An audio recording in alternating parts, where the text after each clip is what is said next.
it has to be transparent, and the decisions have to be wise ones and have to be accountable. The next part of the goal, or the next goal that we really sought to engender, was basically community involvement.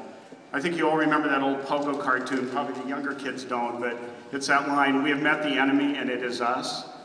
I think in many respects, the business community and the community at large has stood by the side, on the sidelines, and has not gotten involved with the schools and the school funding process.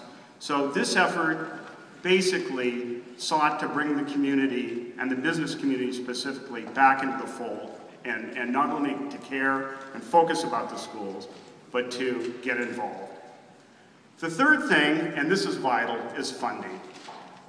You know, if you consider the great institutions in this country, whether it's Stanford, MIT, Caltech, Harvard, Princeton, at their core is a huge, huge set of resources.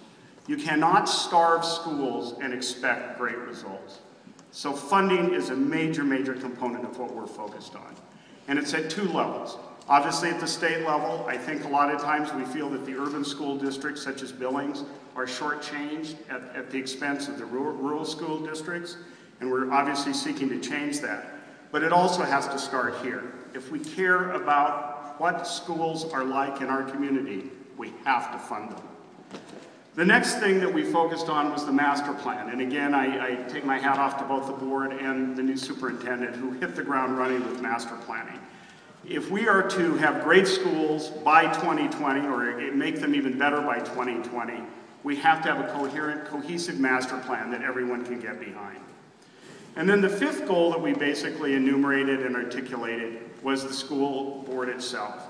As you know, there have been districts where people have run unopposed, people have almost literally had to be drafted to run. And I think we need to do two things. We need to celebrate deeply those who serve, because it is a difficult, difficult job that's very important. And many of the trustees are here today, deserve a round.